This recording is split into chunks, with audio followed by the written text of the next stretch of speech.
سلام مجدد دوست عزیز، امید جور و صحت و سلامت باشین. در هر گوشه کنار دنیا هستین خوش و آرام. در این ویدیو میخوایم که شرایط خریداری خانه در کالیفرنیا را همراه شما دوست عزیز شریک بسازم. در یک شهری که برای کسانی که تازه میآید، برای مهاجرین تازه آمده مناسب هست و خیلی اقتصادی. در اون شهر ما یک خانه ای را با تمام معلوماتی که برای خریداری خانه چه چیزهای نیاز است، کردیتتان چقدر باشه و چقدر پول برای پیش پرداختش لازم هست، یا اینکه چی کسانی می تواند برای خود خانه خریداری کند، یا در ماه چقدر درآمد باید داشته باشین. با تمام جزئیات در این ویدیو ببینین. پس دوستای عزیز تا پایان ویدیو با من همراه باشین. عزیزانی که اولین بار هست ویدیوی ما رو میبینن، برای حمایت از من کانال ما رو سابسکرایب کنین و برای دیدن ویدیو جدید روی علامه زنگوله بزنین و همچنان ویدیو رو لایک کرده با دوستانتان شیر کنین. در قدم اول چیزایی که برای خریداری خانه نیاز هست دوستای عزیز، که شما وقتی تازه داخل خاک امریکا میشین، یک جای سر کار شوین، حداقل 2 سال در یک جای یعنی کار کرده باشین، در یک کمپانی یا در یک فروشگاه، در هر جایی که باشه، مقصد 2 سال در یک جای کار کرده باشین و تکس پر کرده باشین. تکس تان W2 باشه بسیار خوب است، به خاطر که از طریق W2 اگر شما خانه خریداری کنین یا از بانک درخواست کنین لون بگیرین، 2.5% انترنس داره. از طریق 1099 هم میتونین شما لون بگیرین. حالا ما برای شما میگم تفاوت W2 یا 1099 چی می باشه.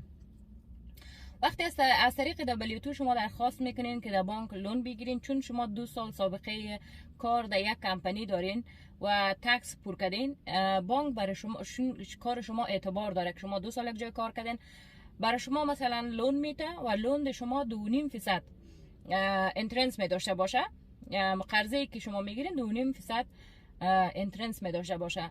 اما از طریق 1099 یعنی چون که از طریق استدمن می باشه و از طریق بیزنس می باشه، از طریق بیزنس اگر درخواست کنین شما میتونین اما قرضه یا لون کلان میتونین بگیرین، اما انترنسش بالا می باشه 7.5%.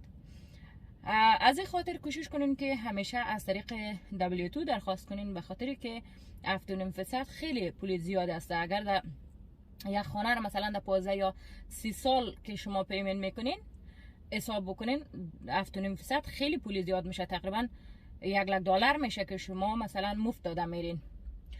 از این خاطر از اول داخل خاک امریکا آمدین، کوشش کنین که در یک جای کار کنین حداقل 2 سال. بعد 2 سال که شما قرضه را تانستین بگیرین، میتونین از کارتان همون روز بیرون شوین و در کار مورد علاقه خودتان کار کنین، یعنی کارهای دیلیوری یا کارهای هر کاری که شما دوست داشتین انجام بدین دیگه. بعد از او شما را مکم نمیگیره که چرا از کار برآمدین یا چرا مثلا کارت عوض کردی دیگه کار پیدا کردی. بعد چیزی که خیلی مهم است کردیت.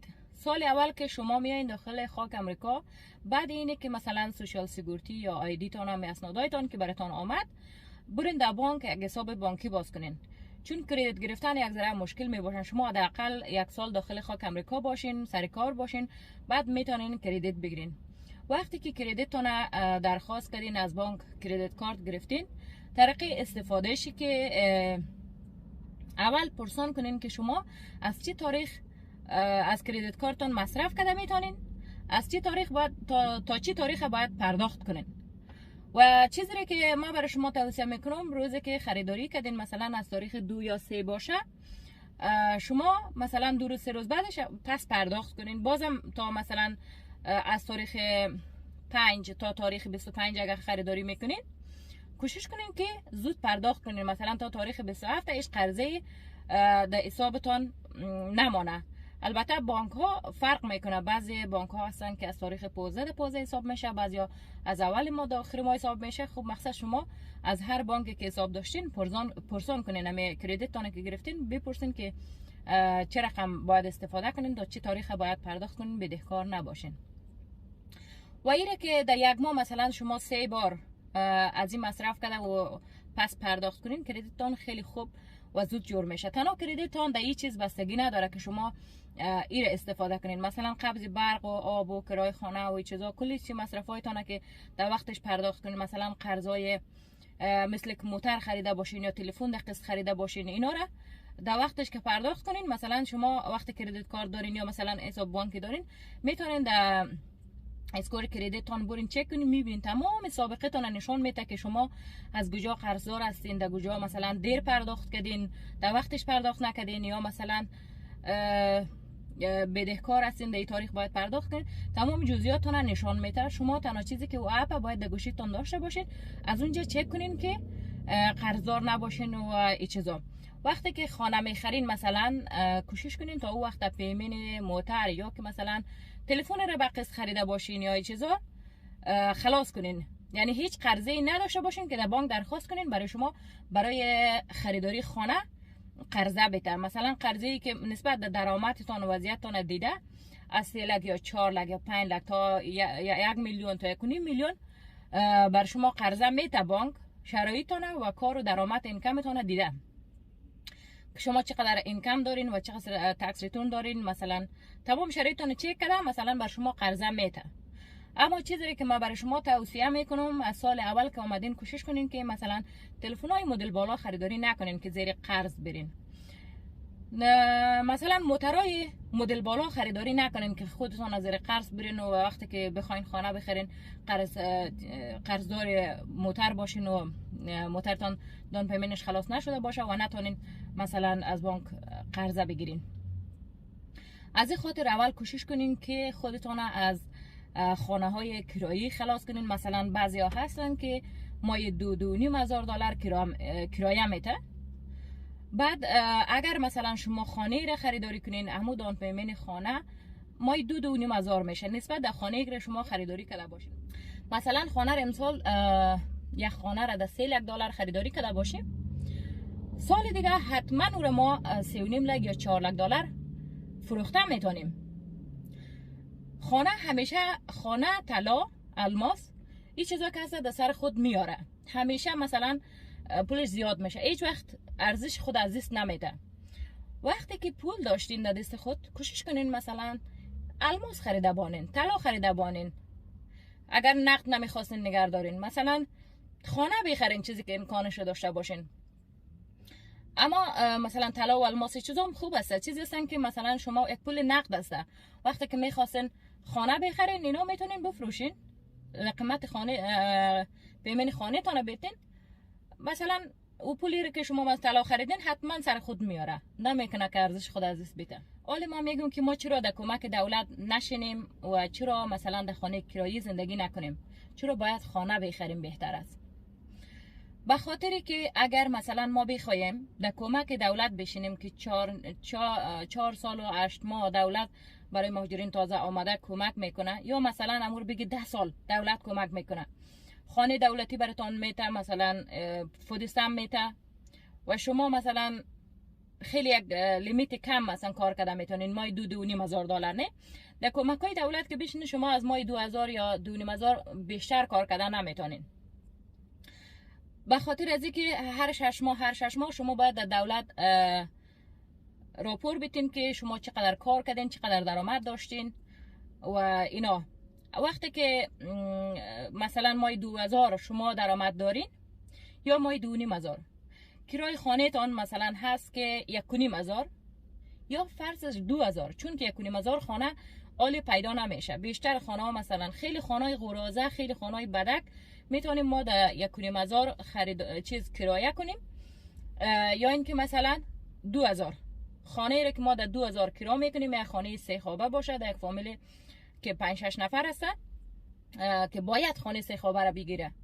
مثلا ما 2,000 در اونجا کرایه داده میریم، 500ش مصرف های دیگه ما میشه و اما قدر میشه که ما تازه میتونیم اما سردسر کنیم، گاهی وقتا هم قرضدار میمانیم. به خاطر از این هیچ وقت پیشرفت کردن نمیتونیم. 10 سال ما مثلا مای 500 یا 600 فودیسم بگیریم در کمک دولت زندگی کنیم، 10 سال بعد ما سعی کنیم مثلا در موسوی هستیم، زندگی ما هم قسم است، نه پول پسنداز داریم، نه در فامیل خود افغانستان کمک کردن میتونیم، نه در غریب و بیچاره دیگه کمک کردن میتونیم. چرا خود ما کمک دولت میگیریم و بسیار در اقتصادی در چیزی کم کار میکنیم که این پول ما مصرف خود ما رو بس کردن نمیتونه. به خاطر از این شما در کمک دولت نشینین، کار کنین. مثلا خانه را شما کرایه میکنین که 2,000، ما خیلی لیمیت کمش را میگم، خانه 2000 خیلی کم گیر میاد. خانه قیمتای خانه یا کرایه خانه زیاد بالا شده. خانه دو خوابه را میتونیم 1500 2000 پیدا کنیم در مودستو مخصوصا. و خانه های 3 خوابه باشه، خانه های مستقل یا خانه هاوس که است، مثلا 2000 2500 تا 3000 مثلا نسبت به خانه فرق میکنه، میتونیم کرایه کنیم. مثلا اگر ما مای 2000 کرایه میتیم و مای 3000 درآمد داشته باشیم، 2000 تا کرایه خانه میره و یک 500 دیگه مصرف برق و مصرف های دیگه مصرف میشه. 500 دیگه خب مثلا یک کفش و لباس ما نمیشه. باز هم مثلا ما هیچ صاحب پول نمیشیم، پس انداز کردن نمیتونیم. اگر ما سختی خود بگیریم، 2 سال در یک جای کار کنیم، برای خود کردیت جور کنیم و شرایطی را برای خود آماده بسازیم که ما میتونیم یک خانه را خریداری کنیم. مثلا در 2 سال ما یک 20000 دلار یا که یک 25000 دلار پس انداز حتمی میتونیم و که میتونیم. بعد یک جای کار میکنیم، از بانک درخواست میکنیم، قرضه میگیریم. وقت قرضه بانک که میگیریم مثلا در اینترنس خیلی پایین میباشه. چرا باید خانه را خریداری کنیم؟ به خاطر که شما مثلا یک خانه ای را که 2500 یا 2000 دلار در ماه کرا میتین، در یک سال 24000 دلار میشه. 24000 دلار همونطور در آب داده رفتین. اما اگر این خانه را مثلا شما خریداری بکنین، من یک خانه را اینجا میذارم لیستش ببینین. این خانه قیمتش 4,70,000 است. 4,70,000 دلار قیمت تمام خانه. وقتی که ایره شما در قسط خریداری میکنین که 1990 دلار ماهیانه همون پول انترنس یا دان پیمنتش میشه. 333 دلار تکسش میشه که شما باید به دولت تکس بدین و 165 دلار انشورنس از این خانه است. شما میتونین مثلا انشورنس ارزانتر یا بیمه ارزانتر بگیرین. خب همین خانه عالی همه قسم است. در جمع تمام مصرف یک ماه که شما پرداخت کنین 2488 دلار و این یک چیز بسیار نرمال است.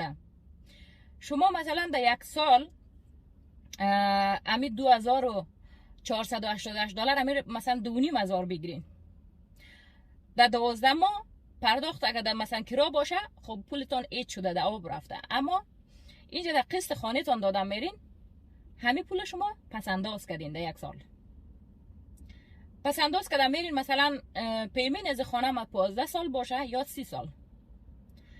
بعد شما میتونین صاحب خانه شونین، در میقدر وقت پولتون کم کم خودتون پس انداز کرده برین و یک وقتی که شما دان پیمین میکنین همه خانه تان حال 4,70,000 میخرین. یک سال 2 سال دیگه سر از تیر شوه شما 5 لک گره 5.5 لک 6 لک براحتی میتونین بفروشین، فایده کردین. یعنی 2 سال 3 سال بعد اگر پشیمان شدین از اینجا خوشتان نامد یا مثلا او جایی که بودین میتونین خانه تان بفروشین برین یک جای مورد علاقه تان. اما پولتان مثلا 2-3 سال جمع شده سر خود آورده خانه، چون که ارزش خود از دست نمیته، همیشه قیمتش بالا میره. بعد میتونین او را بفروشین در 5.5 لک یا در 6 لک 1.5 لک بیشتر فایده کردین. از این خاطر کوشش کنین همیشه خانه بخرین. کسانی که مثلا در کرا زندگی میکنین پولتون همونطور ناق در آب داده رفتین. بعد یک چیز بسیار نرمال است و همین خانه را مثلا کی کسانی خریده میتونه؟ ایره هر کس، یعنی هر فامیل، یک فامیل نرمال، یک فامیلی که مثلا یک نفر کارگر داره هم میتونه خریداری کنه. به خاطر که انترنس از در ماهانه پیمین از کل تمام مصرف های از که میشه 2500 دلار و 2500 شما باید در یک ماه 4,500 دلار درآمد داشته باشین. یعنی 1.5 برابر از این باید درآمد داشته باشین. اما بعضی کمپانی ها هستن که مثلا یک مقدار کم از این مثلا میسنجه، هم بعضی جا هستن 1.5 برابر باید داشته باشین، درآمدتون بالاتر باشه. مثلا از اون خاطر شما ماهی 4,500 که درآمد داشته باشین خیلی براحتی میتونین این خانه را خریداری کنین و ماهی 4,500 هر انسان عادی غریب کاره هم میتونه درآمد کنن اگر بخواد کار کنن. مثلا در کمپانی که کار میکنین شما پالی از اون میتونین یک کار پارت تایم مثل اضافه کاری بر خود پیدا کنین یا کارهای دلیوری بکنین و درآمد شما مثلا میشه در یک ماه 5,500 یا مثلا بیشتر یا تا 4,500 خوبی خیلی دیگه شما دمی راحتی میتونین پیدا کنین. این کارهای کسانی که غریب کار هستن، کسانی که مثلا در مارکت و در کمپانی اینجا کار میکنن و کسانی که مثلا یک وظیفه خوب داره، شغل خوب داره، تحصیل کرده یا مثلا یک وظیفه خوب داره، خونو درآمدشون بیاز و بالاست. ما ایره برای کسانی که خیلی درآمد کم داره، مثلا سواد نداره، مثلا کار وظیفه صحیح نداره، مثل مردم عادی، یک کارگر عادی هستن، میتونه همین خانه رو خریداری کنن.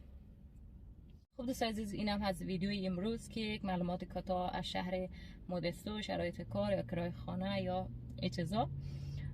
باز هم خانه های بسیار قیمت هم وجود داره، خانه های ارزان هم وجود داره. بعضی چیزا بستگی یا زندگی بر خودتون بستگی داره که شما در کجا میخواین زندگی کنین و در چه قیمتی یا در چه جای باید زندگی کنین.